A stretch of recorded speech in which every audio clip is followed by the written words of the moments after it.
I'm going to be going over this problem that I gave you guys over the weekend with the cannon. And this really kind of melds what I was talking about with one-dimensional motion and two-dimensional motion. It really shows you that in the end, they're basically the same thing. You're just adding some vectors, essentially, to the mix. So let's start by writing out what our table was for one-dimensional motion. And then what we're going to do is we're going to just add a little bit of extra notation here. So at the top, we had the A of t, we have the v of t, we have at the bottom x of t. But now I'm going to call this r of t. So if we want to go up, we take a derivative. If we want to go down, we take an integral or an antiderivative. And the relationship between these is such that v vector of t now is going to be equal to dr dt, and a vector of t is equal to dv dt. And I'm missing my vector signs here. This is our general box, always true. Use it for everything. Oops, and I went off the side of my screen. So that's the list of things that are always going to be true. We actually don't need to use it here because I tell you explicitly what the functions are. So we're told that we have this cannon. It's shooting this cannonball at some velocity v sub p, p for projectile, and an angle of theta above the horizontal is shown. Beginning with the general kinematic equations for constant acceleration, we want to consider how Vp is related to the initial velocity in the x and y direction.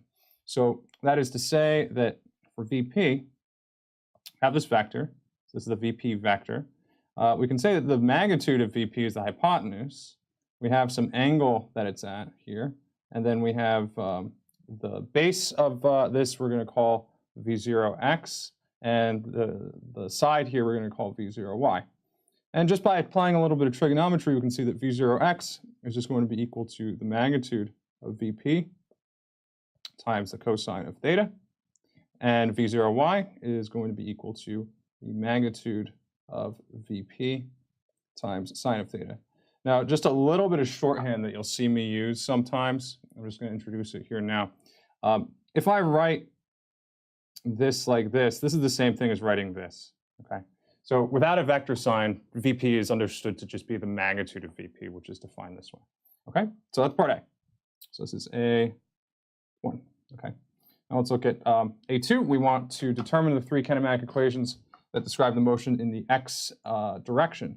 So in order to do that, I'm actually going to make a table here because what I want to do is I want to put the x equations on the left and the y equations on the right. Now, this is going to be A2, okay? So we have these general equations here, and so when we look at what's happening with this cannonball here, all we need to do is kind of pick off the terms that are not there, okay? So we know that if there's no air resistance or wind causing motion in the x direction, then there's not going to be any acceleration in the x direction. So what that allows me to do is to say that a sub x of t is equal to 0. But that's also going to carry through the rest of the equations too. And so we have v sub x of t is just going to be equal to, we have some initial velocity associated with x now, right? Because we've determined that here, right? So we have some initial velocity in x. So this is just going to be Vp cos theta, nothing else because there's no acceleration in the x direction, okay? The last thing we have is just the x of t is going to be equal to this Vp times t times cosine of theta. And now I'm going to make an assumption, and what I'm going to say is that we're choosing this so that our cannon is at the origin, okay? So what that says then is that there's no x0. So these are actually just all three of my kinematic equations. In x, we can do the same thing for y. So that's going to be part A3. So this is going to say that my acceleration in y as a function of time. This one is actually just the acceleration due to gravity. This is going to be minus g. Okay. Now, you'll notice that when I'm doing this, and you'll see me put this minus sign in by hand, I always assume that g is the magnitude of the acceleration, and the minus sign gets taken care of in the equation manually. You'll find that it's actually a lot easier to keep track of it like that, and sometimes people end up making mistakes if they leave it just as g and then they forget to put the negative sign in. I always, as a matter of habit, put in minus g, okay? So let's continue on, and so we can do our Vy of t equation. Again, we can just kind of come over here. We just need to pick off our Vp, or sorry, our initial velocity in y, and we know what g is now. And so this lets us say that this is going to be minus gt plus Vp sine of theta. Okay, now the next thing that we can do is we can write down the position for y. Again, we have all the terms that we need. We just need to write it down. So this is going to say that y of t is going to be equal to minus 1/2 gt squared plus Vpt sine of theta plus nothing, okay? Because that is, we're going to assume, again, that the cannon is at the origin. There's no initial height, okay? So now what we want to do is we want to combine all three of these equations, all six of these equations, right? Because we have six here. We have 1, 2, 3. Oop, what did I do? What did I do? Oh, it's back. 3, 4, 5, 6. We want to combine all six of these into three equations, okay? And the way that we do that, is we say that this is part 4. So this is A part 4. We say that the acceleration vector as a function of time is going to be equal to a sub x of t x hat plus a sub y of t y hat. V vector of t is going to be equal to v sub x of t x hat plus v sub y of t y hat. And r vector of t is going to be equal to x of t x hat plus y of t times y hat, okay? And now you can see that we brought all six pieces of these equations. So this is 1, this is 2, this is 3, this is 4, this is 5, this is 6, and now we just have three equations. So this is 1, this is 2, this is 3, okay? Now, again, something to be very careful of here. Make sure that you never forget your vector signs. It's really important that, your unit vectors. It's really important that we're keeping these things separated. So what's going on in x here doesn't mix with what goes on, what happens in y here, okay? So that's how we're going to write our three equations from 6. So now the next thing we want to do is define what the maximum height is. And so in order to do that, we can kind of think about this. So here's the motion that this is going to undergo, right? So eventually it's going to get to some point up here. Okay, so there's our cannonball when it's at the top of its motion. Oh, sorry, I skipped a part here. This is going to be in a little while, but this is still actually helpful for what's going on here. And so we need some condition for what's going on here. And so that's to say that there is some time, there's some special time that I think I called here. I have an affinity for calling these T-max. Oh no, my laptop's not wanting to agree with me right now. I'm going to call this height. Sorry, I'm going to call this T-max. All right, I'm going to this time here. T is equal to T max. All right, I'm going to let it chill for a little while. I'm going to be right back. Let's pick up where I left off, and hopefully we won't have any more problems. Okay, so we wanted to find what this some condition for when this gets to the maximum height. Okay, so looking at this, we can see that it's going to have some special time that I'm going to be calling T max here that it takes to get up there. And we have some condition for the velocity when it gets up to that t max. So if we look at our velocity vector, this is going to say, in general, this is going to be equal to V0 V0 times cosine of theta, x hat, plus minus gt plus V0 sine of theta. Sorry, these are p's. These are VP's times y hat. Okay. Now the special condition says that v of t is equal to t max as a vector is going to be equal to VP cosine of theta x hat plus 0, right? Because the velocity in x is constant. It always stays the same. But the velocity in y is what's changing. And so at this point, the velocity in y is 0. And so what that says is minus gt max plus vp sine of theta is equal to 0. Or, I'm getting a little irritated with what's going on with my laptop right now. But I'm going to try to truck through this and give you guys the solutions now. So we can do some algebra here, and what this says is that T max is going to be equal to VP times sine of theta. I'm getting really, really irritated right now. Divided by G. Okay. Okay.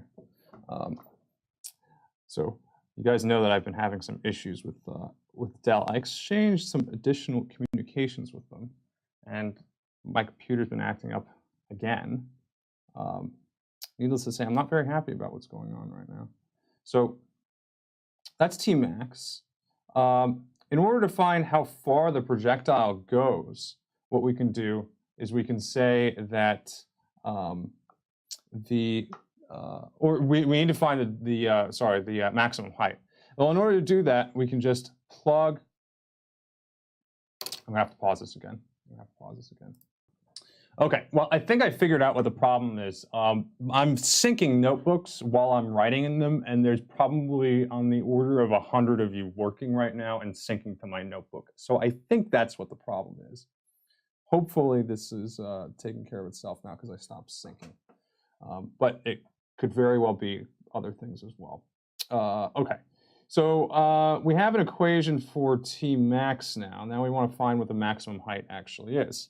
So in order to do that, what we can do is we can go to our equation for our position, so our vector, and evaluate for t is equal to t max. Okay, so that's just to come back up over here.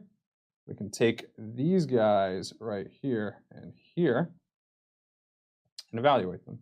Okay, so this is going to say that this is going to be equal to VP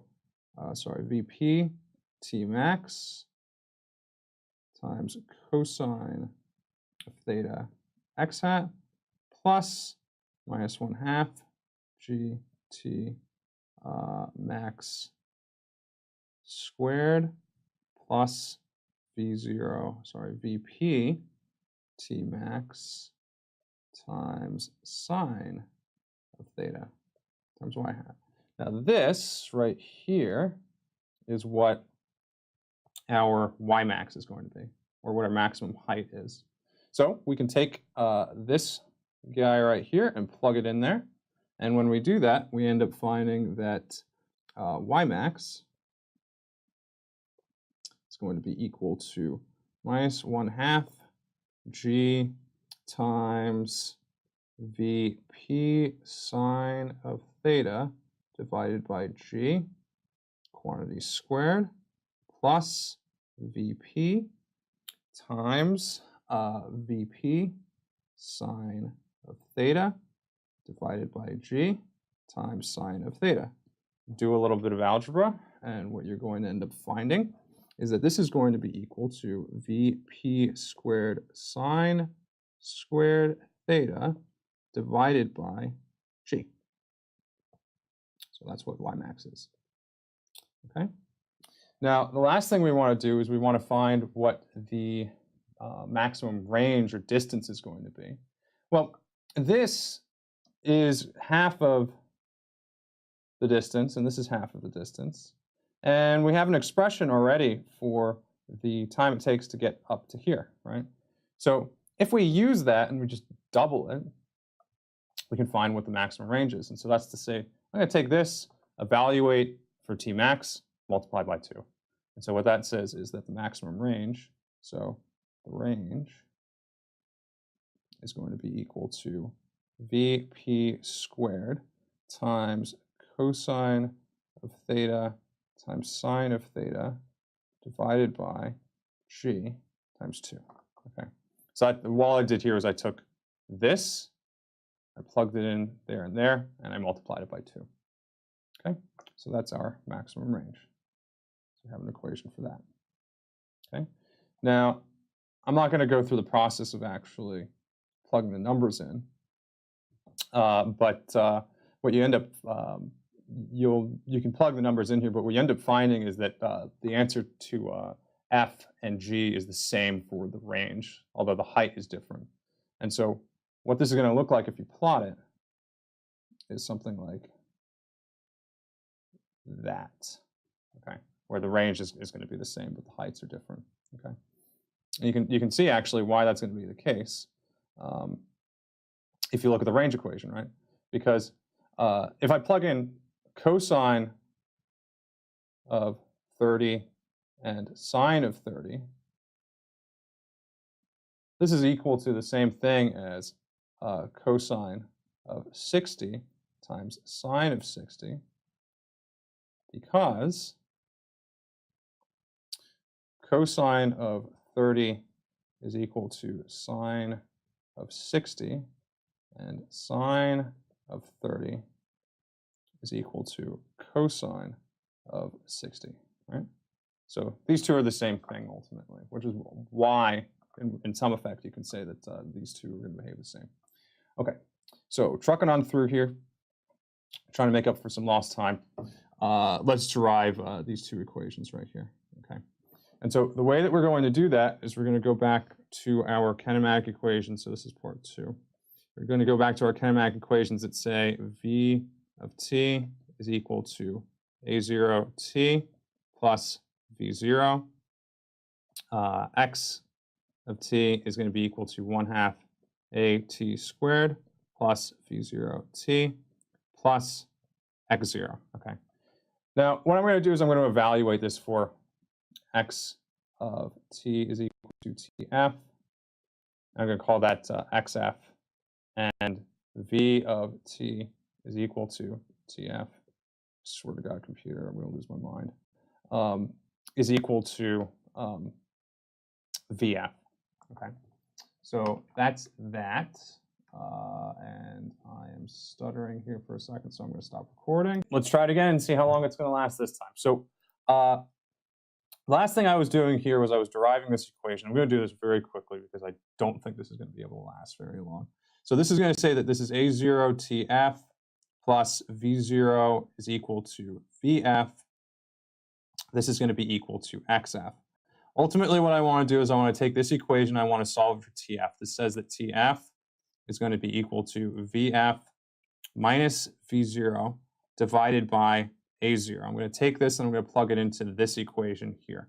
When I do that, this says that this is going to be 1/2 A VF minus V0 divided by A0 quantity squared plus V0 times VF minus V0 divided by A0.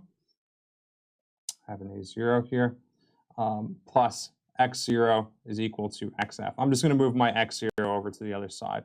So this says that when I move this around, this is going to say that this is 1/2. I get a factor of A0 in the denominator, 1 over A0, times VF squared minus 2VF V0 plus V0 squared plus 1 over A0 times VF V0 minus V0 squared. And this is going to be equal to XF, here we go again, XF minus X0.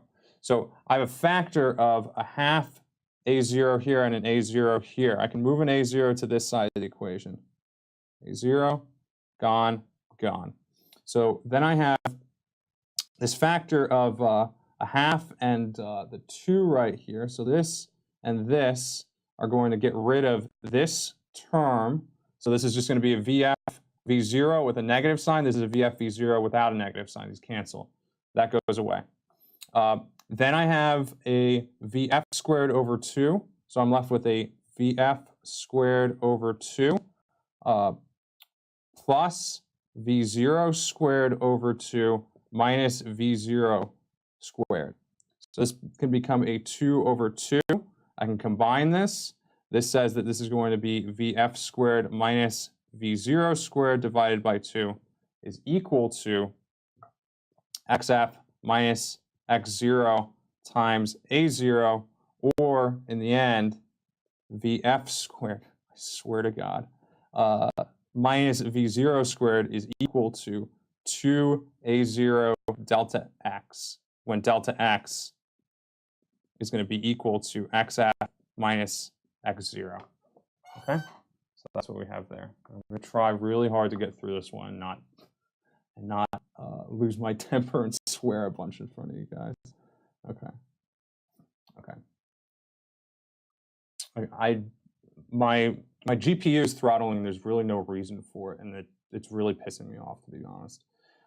Okay, so what we did in this equation was we eliminated the time from it. You see, this equation doesn't have any time in it.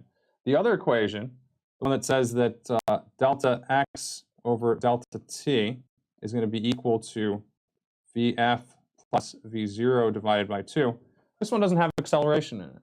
So what we're going to do is we're going to take this equation right here. We're going to solve for the acceleration, and then we're going to plug it into the other one. Okay, so let's go ahead and do that.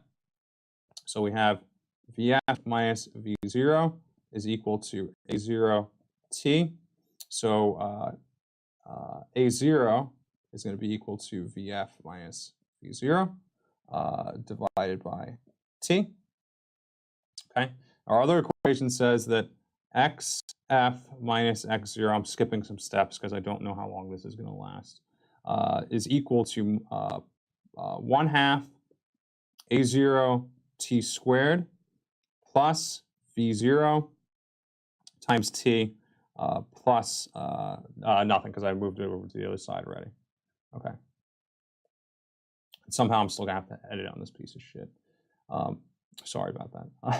So I'm going to take this and I'm going to plug it in right there. So this is going to say that XF minus X0 is going to be equal to 1/2 VF minus V0 divided by t squared, cancel factor t, plus V0 t. This is equal to 1/2 VF minus 1/2 V0 times t plus V0 t. We do the same thing that we did before. This is 2 over 2.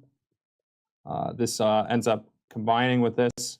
This says that XF minus X0 is equal to 1/2 times VF plus V0 times t. And we can move this to the other side, and really, in some sense, this is like a delta t. If we started our watch, and this whole time, this was really a TF. So we can say then that this is like a delta t, and so that really says that delta x divided by delta t is equal to 1/2 VF. Sorry, I want to write this in a particular way, because this is really, it's an average, right? So this is going to be equal to VF plus V0 over 2. Well, this is just what we define to be the average velocity, right? And so what this tells us is that when we have constant acceleration, we can actually calculate what the average velocity is. exactly like you think you would. You take one value of the, you have two values for the velocity, add them together, you divide by 2. And that's what you get. Okay, so I'm going to try to push this out as quickly as I can. I'm going to send you guys this notebook, and that's going to be it for me tonight. Take it easy. Oh my God, I can't even get it to go over the screen.